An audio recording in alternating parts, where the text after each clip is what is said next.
Hello everybody and welcome back to another online lesson. Today we are going to be looking at whether or not life was better under Stresemmann. Was it a golden age between 1924 and 1929? This sort of follows on from last lesson, which is whether or not Stresemmann solved all the problems of the early Weimar Republic up to 1923. And the end of 1923, obviously, with hyperinflation. So keep in mind as we go through this lesson, it's very, very similar to that one in the sense of an interpretation, two different interpretations of this story. The answer is yes or no. Obviously, real history is somewhere in between, can be a bit grey. But as far as your exam paper is concerned, one interpretation will say it was a golden age, and the other interpretation will say that it wasn't. So keep in mind as we go through this lesson what section B looks like and what it might look like in your exam.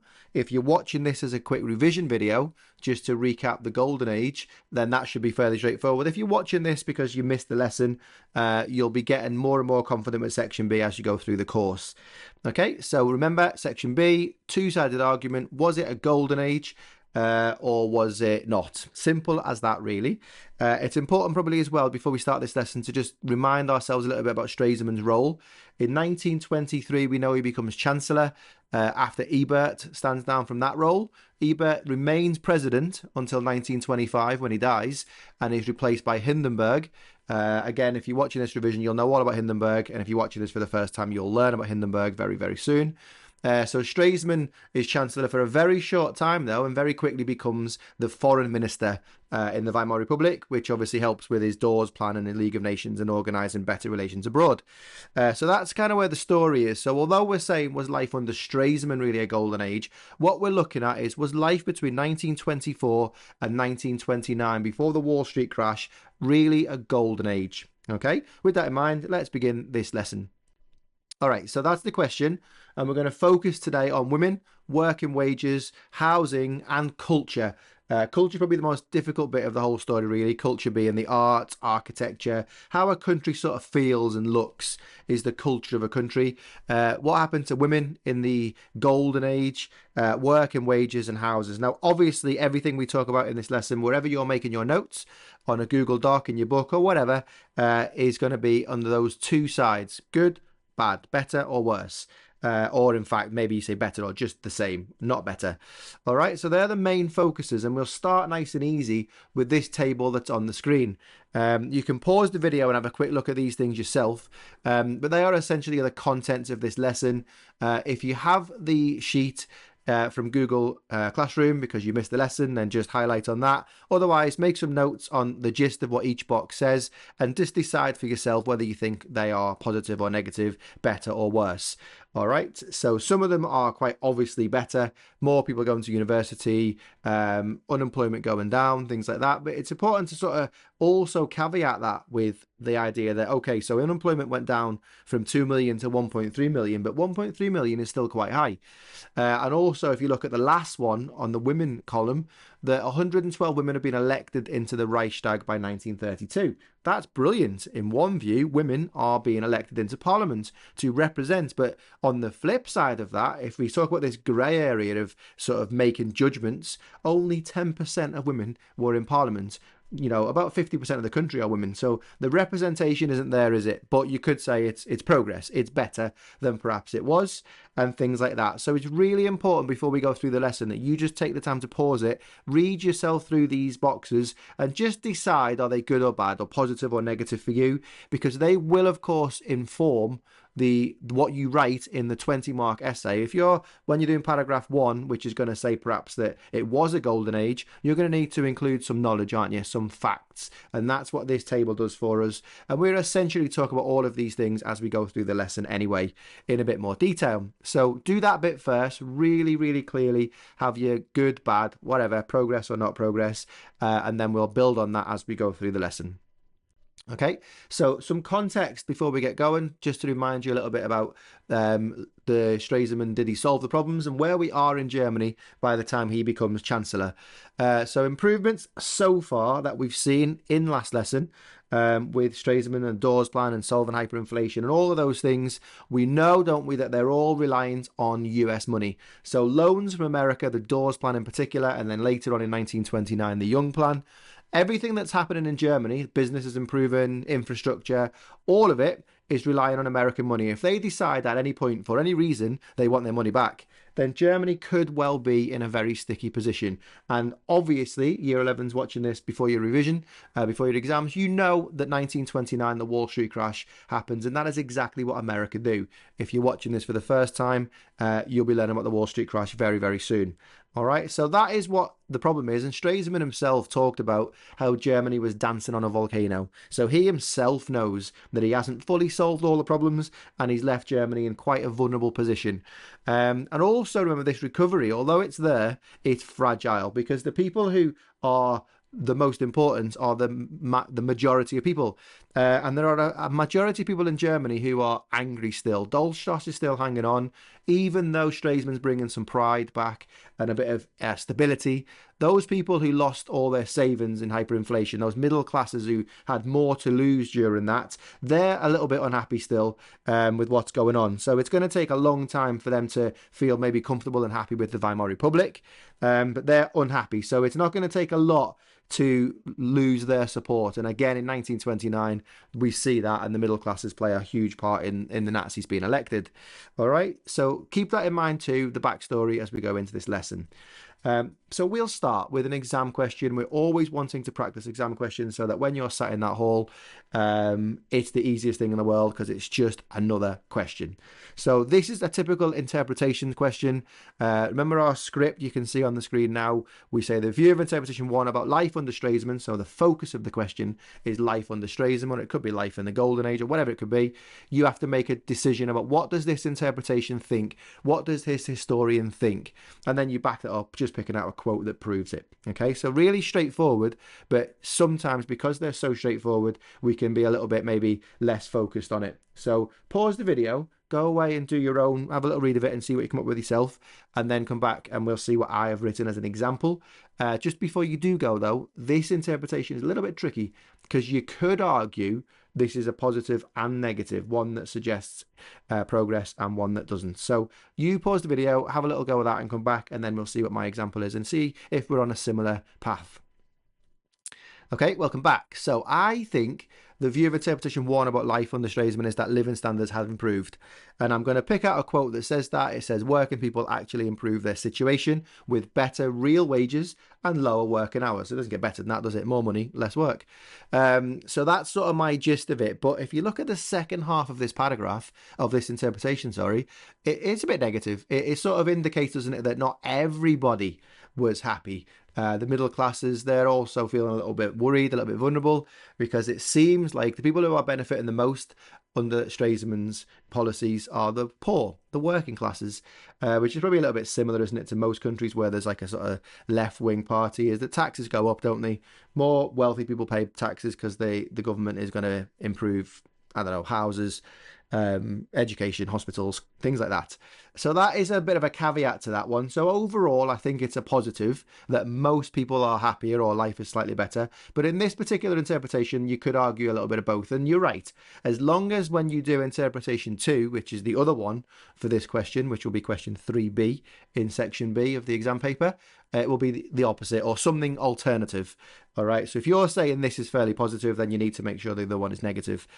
All right, but also this is a good point to just stop a little bit, not quite question 3B, but for the big essay, one of the things that we could do to try and get our top marks and reach for those top marks, so the 19th, 20th mark overall, is we could talk about the tone of the interpretation, the language. Is it emotive? Is it factual? Is there a bit of, I don't know, over the top in what they're saying? Is it factual? What does it focus on? And in this particular interpretation, I might be inclined to say this is more positive as a whole, because this interpretation doesn't just focus on one thing. It doesn't just talk about working class people. It mentions the other side about the middle class as well. Whereas another interpretation might only focus on, I don't know, women, say, or art, which would then mean it's got a limitation. So you might say something along the lines of, interpretation 1 is really good for showing two sides. It mentions working class people and the middle classes, And I think that's better than interpretation 2, which only focuses on art. Something like that. Again, the language, I don't see any words in there that are emotive, that make me think this historian is going a bit over the top here. It's quite to the point, isn't it? It's not very factual, though. When it says real wages or unemployment, things like that, it might be better if it included some numbers, some facts. And that's another thing maybe you could criticise a little bit in the 20 marker. And you'll know, and hopefully, as if you're year 11 watching this as revision, that the Germany section B is our script paper, isn't it? As long as we do the things we need to do in a good historical way with good language, we're going to be okay. And if you're watching this for the first time, your confidence will definitely start to grow as we go through the Germany course, particularly for that 20 marker. They all sound scary, don't they? 20 marker, big essays. But actually, this one is really straightforward. It's just you talk about how interpretation 1 is correct, whatever its view is, and you talk about how interpretation 2 is also correct. And then, like we've talked in the last couple of minutes, you give a little bit of time to limitations of each of the interpretations and what's good about them, tone, language, content, things like that. So hopefully you sort of agree with what I've said there, that overall interpretation 1 does seem to suggest that there is a bit of a golden age, certainly for working class people. Okay, so let's take a step towards women now. We'll focus on women and what their lives were like. So pause the video after the instructions and just write down what you think this source is trying to show us. Okay, so remember part of section B is 3A, which is the source question, same as in the trenches. How useful are these sources for an inquiry into the golden age under Stresemmann in this case? So pause the video and write down what you think the message of this source is. What is it trying to show us? Always read the provenance of a source. Remember, that's the most important bit of any source. It gives us a little bit of backstory and background, and probably, hopefully, will prompt us in what we're going to say. When you're ready, unpause and come back and have a quick discussion about what this is trying to show.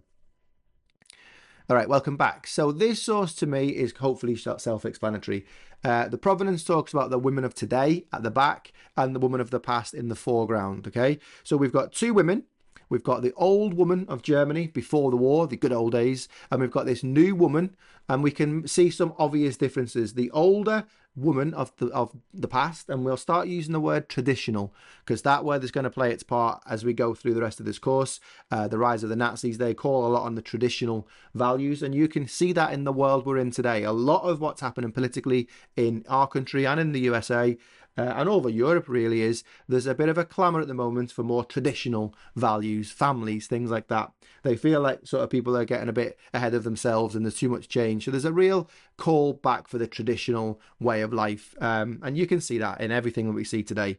So you can see that in this source as well. The traditional woman, she's got head to toe in a dress, well made up, obviously maybe a bit wealthy, this particular one, but there's no skin on show, there's no elbows, there's no knees, there's no ankles, there's no chest. So, and you can see that in the modern woman. She's much more, I don't know, her clothes are much more revealing, shall we say. She's got short hair, the bob, which comes from 1920s America. This is something that would have turned the tummies of many a traditionalist in Germany and all over Europe. This idea that women are having short hair, where a woman should have proper hair, woman's hair, in a bun, tied back so that she can go and be a good wife at home and things like that. Whereas this woman has got a bob, she's put makeup on, she's obviously dressing a little bit more freer, and she's got those, as we say, revealing bits of the dress on, knees out, ankles out. I feel you can remember that as well. If you think back to what we've talked about in Key Stage 3, in the suffragette movement and the social study we did about how women sort of changed over time, the idea that women should be very much not showing off those kind of things, not ladylike. This is the modern woman in the Weimar Republic in 1924 to 1929. So this source is quite a good one just to practice with and start building up a bit of a story about women. So let's do that and make your notes in this case again, as always, a smiley face, sad face, or positive, negative, however you want to do it. But let's get this information separated into those two sides. And the reason why that's important is because you need evidence. And when you're revising, you want to be able to quickly see your notes in your books. Okay, this is evidence to support a positive interpretation, what I'm going to talk about in my paragraph, and here's evidence for that. So the obvious thing to start with, we've got a red box, which means these are going to be bits of evidence for your negative.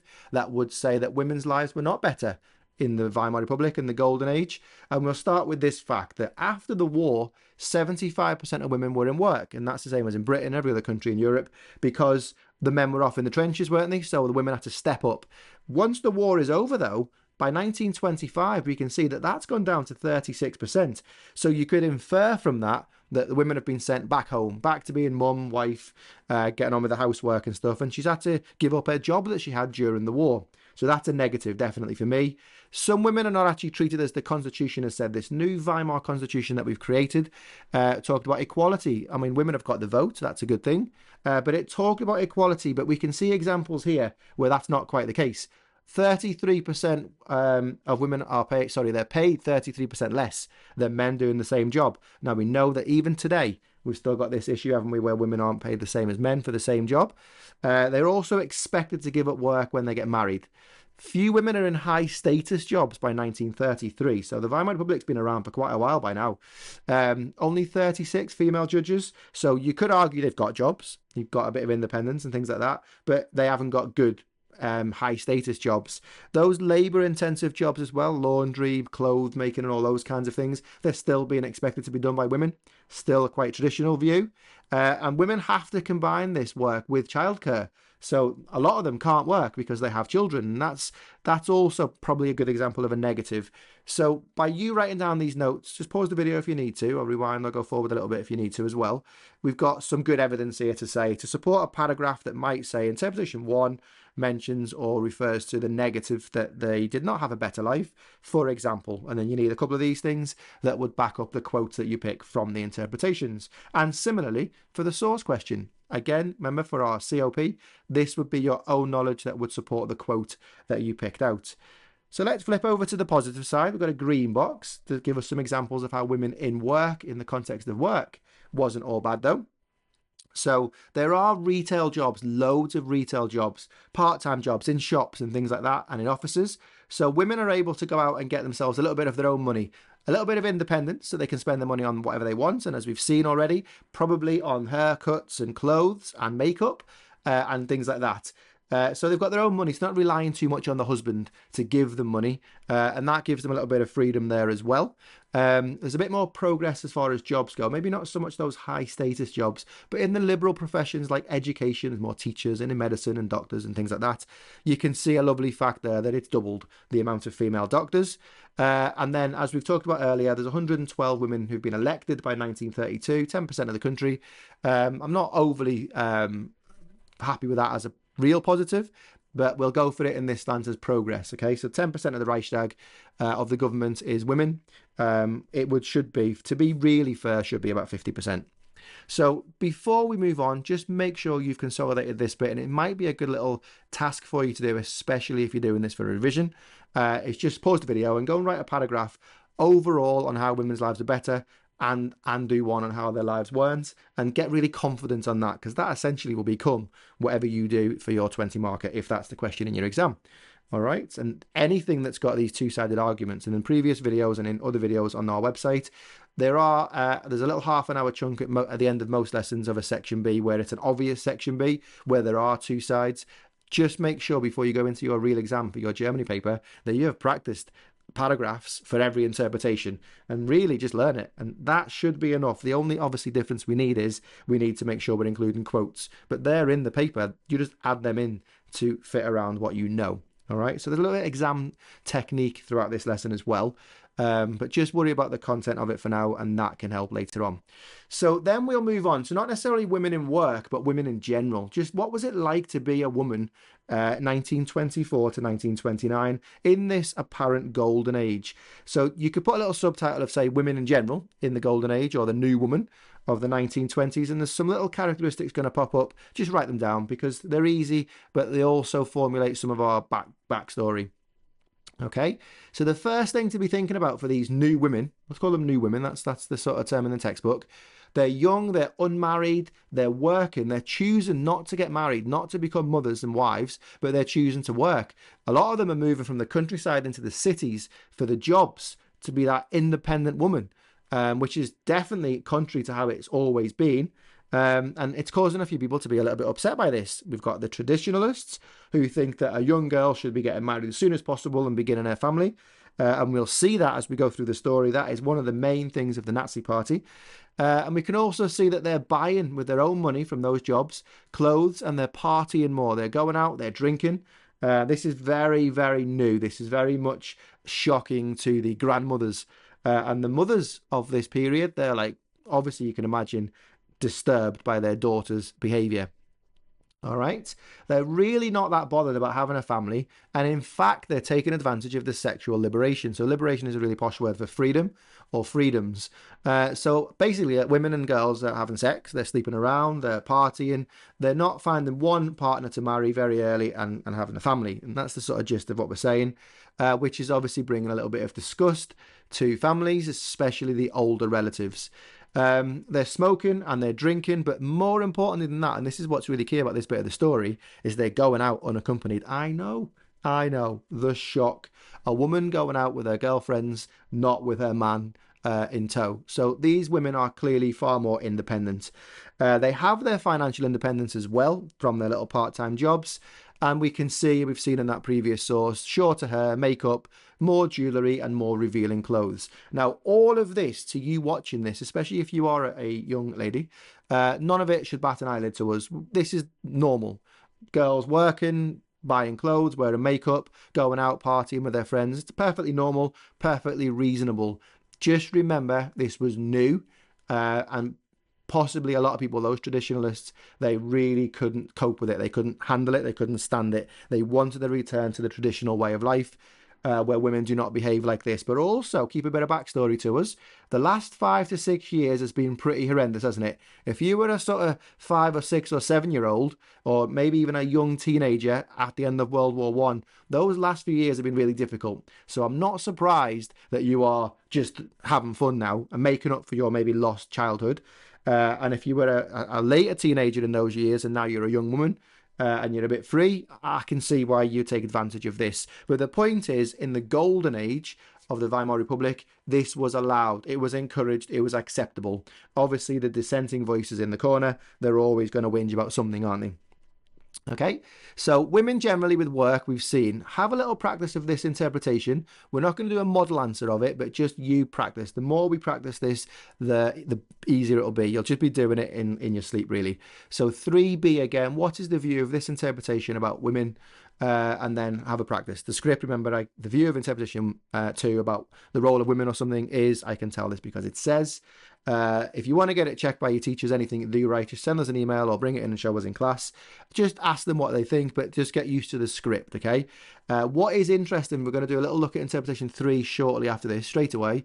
And there's a reason for that. Okay, so this is asking you about women in particular, and we might think that interpretation 3 might be the opposite view of women. In this case, it's probably a positive, so you might expect interpretation 3 to not be. But when you're ready and you unpause the video after you've had a little look at this, you'll see what I mean by interpretation 3 being slightly different. Not maybe what you might expect, but you need to be aware of it because it could happen in your exam. All right. Okay, let's look at that interpretation 3 now then, having you have a little practice of what the view is. So this one talks about culture.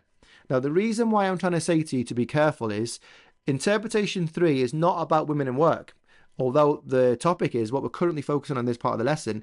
But we need to keep in mind that these interpretations, although they will be different, all right, they might not always be positive or negative, good or bad. They could be one thing or other. Okay, about the golden years in this case. So interpretation 2 is about women. Interpretation 3 is about culture, the arts. Okay, so we need to be able to identify those two things.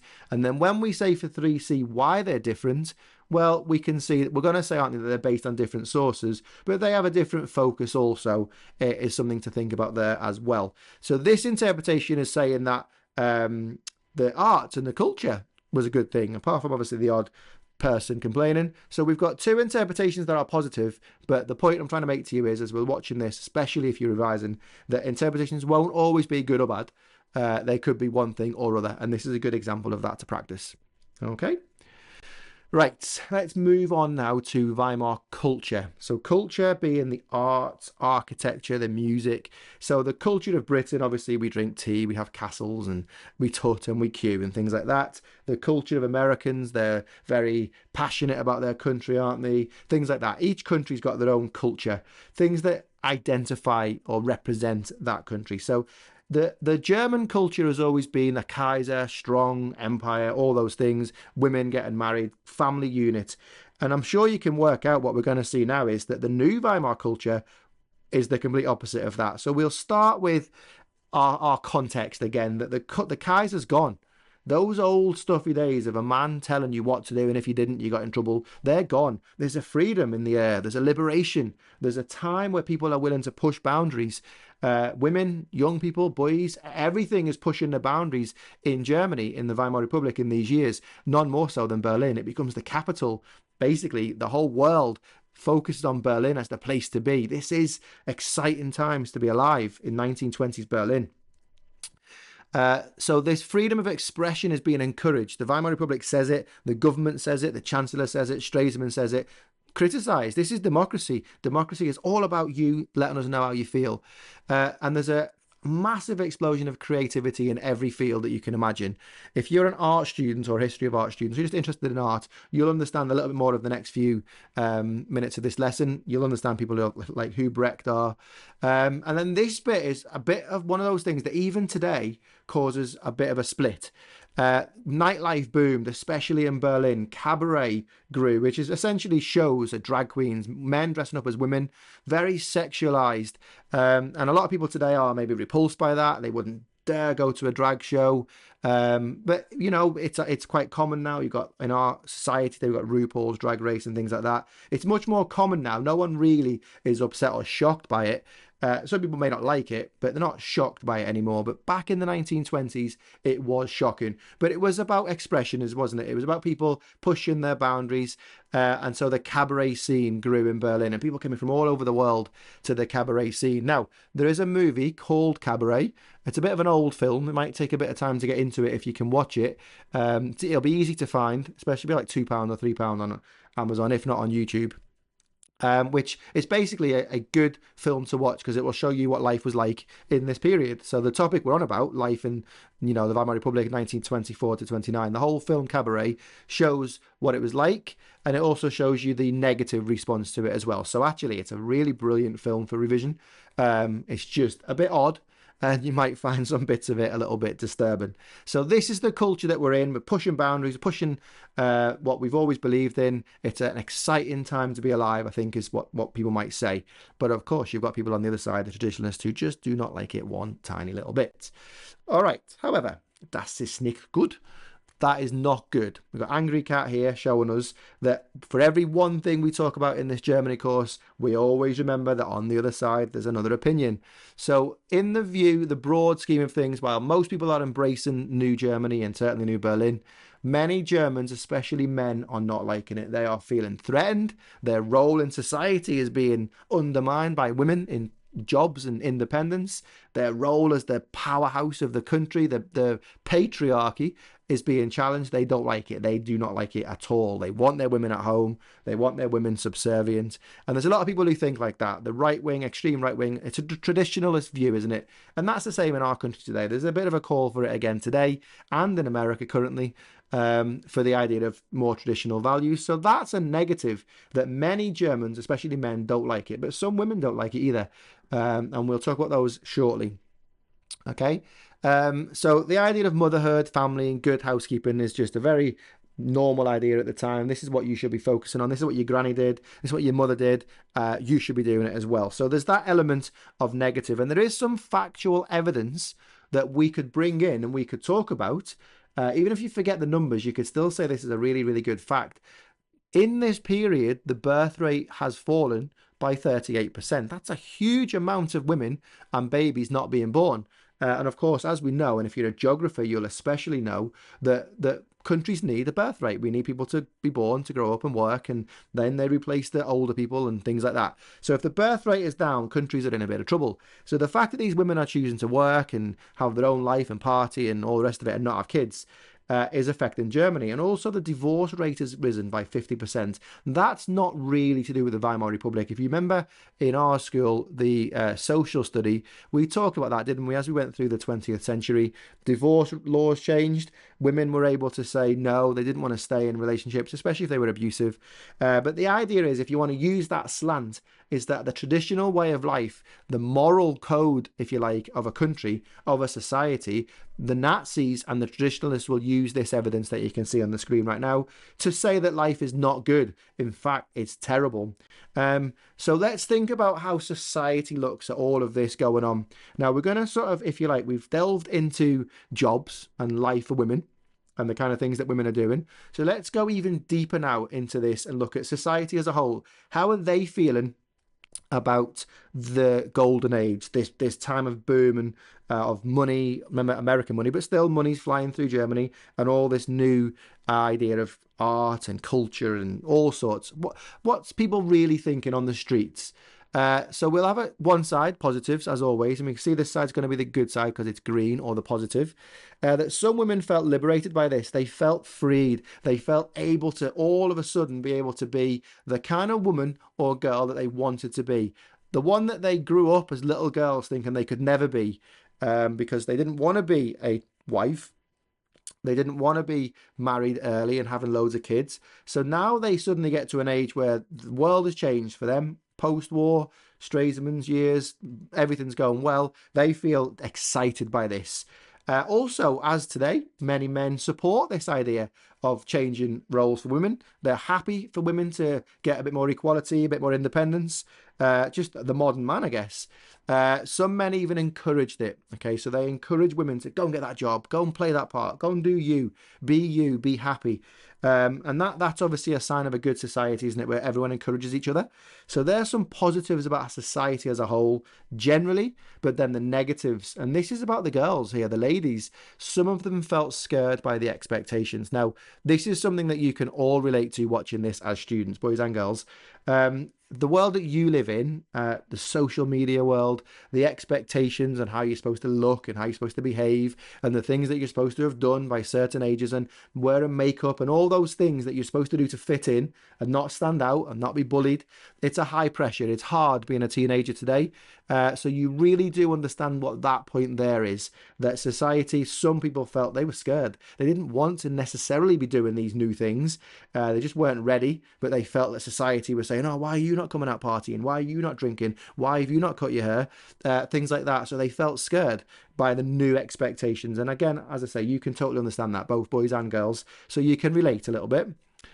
Some men thought that the change in roles of women were inappropriate and it threatens the role of a man. All right, now today, saying something like that would probably get you a bit of a look, at least a bit of a side eye. But then this bit goes on, and this maybe that side eye would turn into a bit of a punch in the face. That a lot of these conservatives and traditionalists, now conservatism just basically means how it's always been. Be conservative in your changes, not massive, not big changes. That's really what it means. So the conservatives, the traditionalists, they complain loudly that women should just concentrate on being mothers and wives. Get home, do your thing. All right? And then this one, if you didn't get punched in the face for the last one, you're going to maybe get punched in the face for this one. Many people, men obviously, are blaming the economic instability in Germany. Everything that's gone wrong, they're blaming women for upsetting the labour market, because women are getting their own little jobs now, and that's a man's job and she should be at home. And all of these things are being said. Now, many people today will agree with that for sure. I'm not here saying that it's good, right, or wrong, or bad. I'm just presenting in green and red around these boxes the negative society view that you could argue, and the positive society view. Ideally, the society embraces everyone working hard and contributing.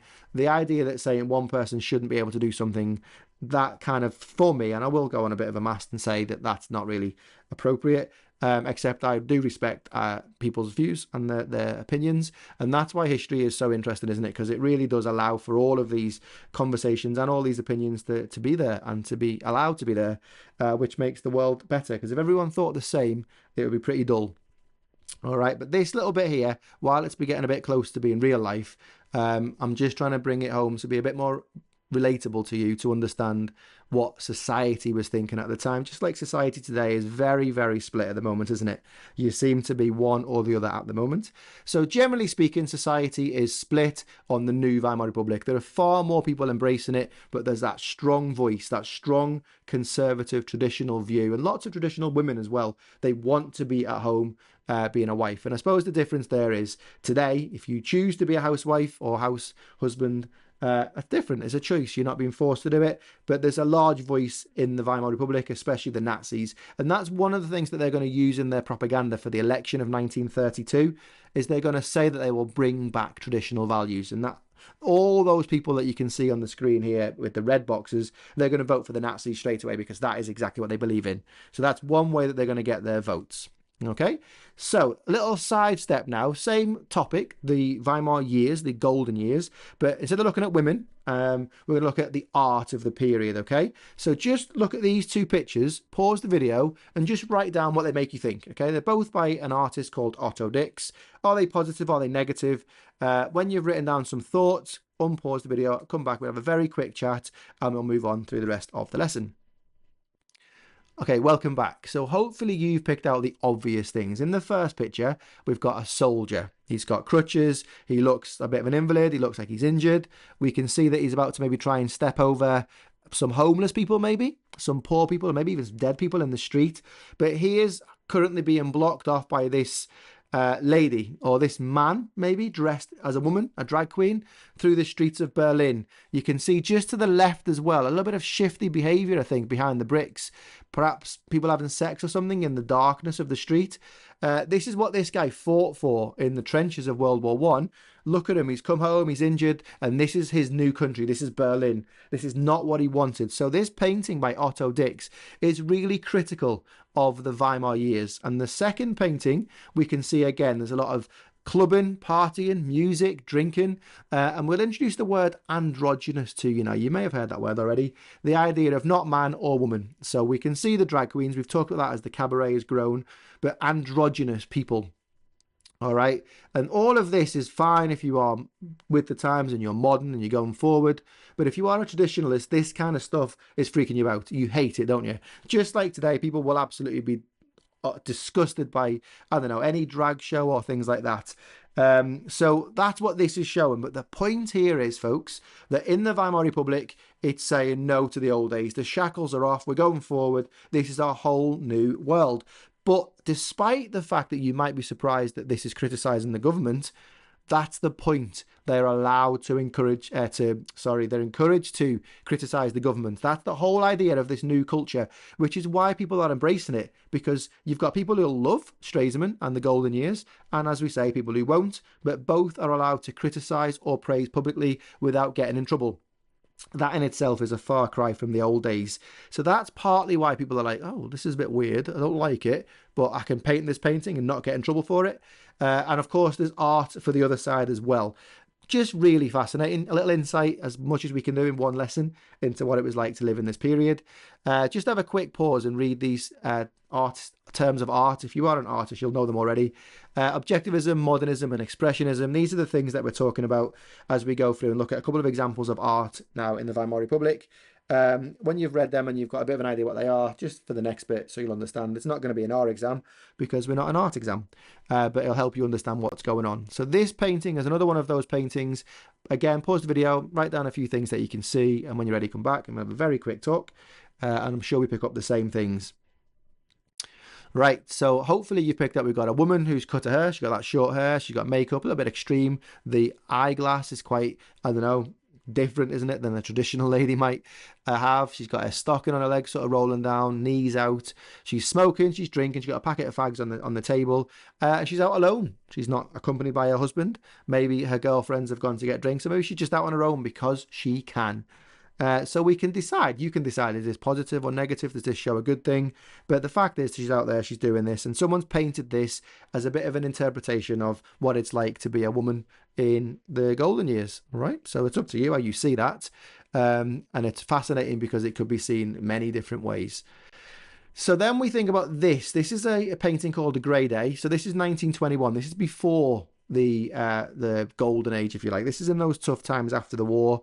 It's a bit gloomy, isn't it? It's 2D almost, quite flat. We can see it's non-traditional. We've got flat house. We've got a worker with a spade. It's a city scene. The country is all about the city, and it's struggling after the war and all this stuff. And we can just make out, if you look really carefully, this guy clearly supports the monarchy. He's in a suit, but he's got black, white, and red on his blazer.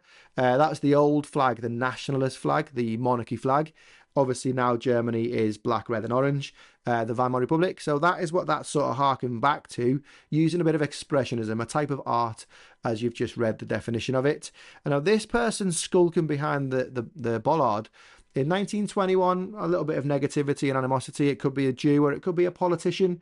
There's a lot of obviously anti-government, anti-Weimar Republic, and a lot of Dolchstoss feeling in 1921 when George Grotz painted this. But it could be. We've got a wounded soldier who's come back from the war with his walking stick. And then we see this kind of art. This is the Nazi ideal. And you can see that it's painted in 1939. So we've gone right forward now. Out of the golden years, but just to kind of show you how the art is going to change when we look at the Weimar art. You've seen Otto Dix's painting, but this has been approved by the Nazis, and you'll see as we go through this course, and remember if you're watching this for revision, that there was a Ministry of Art. There's a ministry for everything in Nazi Germany. They controlled what was painted, what was made, music, anything. So this painting has been approved. This is an ideal kind of Nazi painting, a more traditional painting, if you like, because it is, clearly, isn't it? We've got this idea of a determined and purposeful German looking forward, looking ready to fight. There's a horse behind them, a steed, like a horse you might see in a battle. He's a conqueror, he's a warrior, he's got muscles, and he's ready for fighting. He's got his pike. And then we look at the other side, we've got the countryside. This is reflective of Germany being self-sufficient and things like that. And then we've got our Aryan woman, with her hair is obviously blonde, in a bun. Traditional, isn't it? Women having their hair up.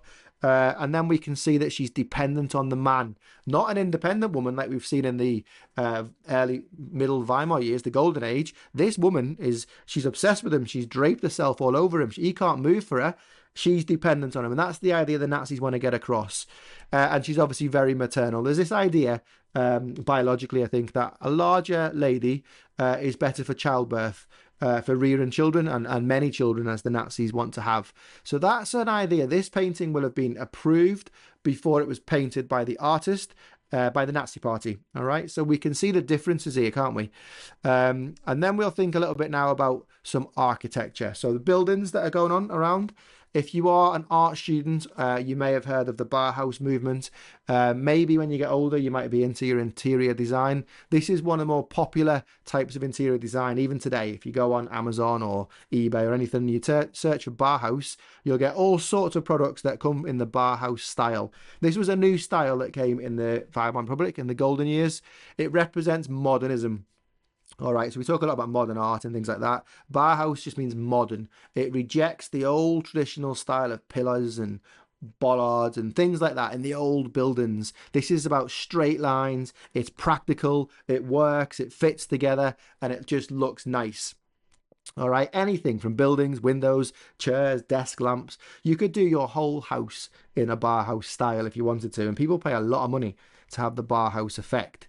So it's about its beauty. It doesn't come from huge pillars. It comes from its simplicity, the technology. You can see in this particular example, the windows are where they need to be. It's straight lines. It just all works. It just fits, doesn't it? So that's a little bit of an example of architecture in that sense. And then the Einstein Tower. It's a bit more of an odd type of building. It's not straight lines like you've just seen, but it's an Einstein Tower. It's about science and looking up to space. So it's been designed to be practical. Okay, again, you can see how it's got its lines, though its windows are in the same place and things like that. So this is some of the Bauhaus architecture that was springing up throughout the golden age expression. People were building buildings that were wacky, and this one is obviously a little bit interesting if you want to look at it that way.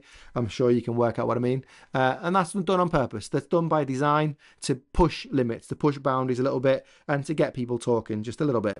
All right, so the kind of architecture that you're going to learn about as we get into the Nazi years is this is what the Nazis want. They want arches and massive buildings and brick and stone.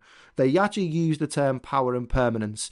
So if you're watching this as far as your revision is concerned in year 11, then obviously you know what's coming with the buildings and the architecture in Nazi Germany. But for watching it the first time because you missed the lesson, this is what's coming. And that's nothing like the Bauhaus style, is it? It's very, very traditional. Nazis wanted classical roots, power and permanence. These buildings should show power, and traditional materials like stone and things like that. So that is where we are in the situation, okay, of the Weimar years, the golden age as far as architecture is concerned. And there's one last little bit for this lesson before we finish, is we've got a cinema now, so moving pictures. Again, to us, we take it for granted, not a surprise, cinema, we all go, we've all been. Back in the 1930s and late 20s, the idea of this was mind-blowing to people. In fact, there's some stories where a train was on one of these films and people jumped out the way thinking it was coming out the screen at them. That's crazy to us, but that's how it was. But anyway, even cinema, even the Weimar culture took advantage of this new cinema, these moving pictures. And it becomes really popular towards the end of the 20s. The roaring 20s that were happening in America, and that's made its way to Europe as well. Some Weimar German films were innovative, pushed boundaries, as everything in this story has pushed boundaries, and questions the views. The art can question the views, so can the movies. So there's a film called Metropolis. You can find it on YouTube. Honestly, it's probably the most boring thing you'll ever watch in your life. But at the time, it had a political point to it. It was showing and highlighting the mundane, boring lives of the workers. As hundreds of people just all in a line, just walking to work, doing their job, walking home. No sort of energy, no passion. It was criticizing that kind of thing. And The Cabinet of Dr. Caligari is a horror film. Again, I wouldn't say you'd watch it and be scared out your wits. It's an interesting thing to watch, but it's talking about essentially bringing death back to life, monsters, science fiction, all these things that were just not thought about or heard about before. You've now got horror, genres, science fiction. This was a really amazing time period for cinema, for the arts, and hopefully this lesson, although it's really quick, is just giving you a little bit of an insight into why it was really positive. It was a period of growth, of change, of pushing boundaries away from the, I don't know, samey, I guess you could say, before the war. So cinema is a good example. Now, just to finish off for yourself, I'm not going to talk about each of these things, but just pause the video, we're looking at them all, and just read the information on here. Again, just to simply give you something to say in your source question, your O knowledge, as well as your O knowledge for the 20 marker as well. When we're talking about culture, we want to be able to say things, don't we? So it might be useful to bring in the movies we've talked about, or the types of art, the Bauhaus, or the cabaret. So this is just about examples. Okay, as always, thank you very much, and we'll see you soon for the next video. Thank you and goodbye.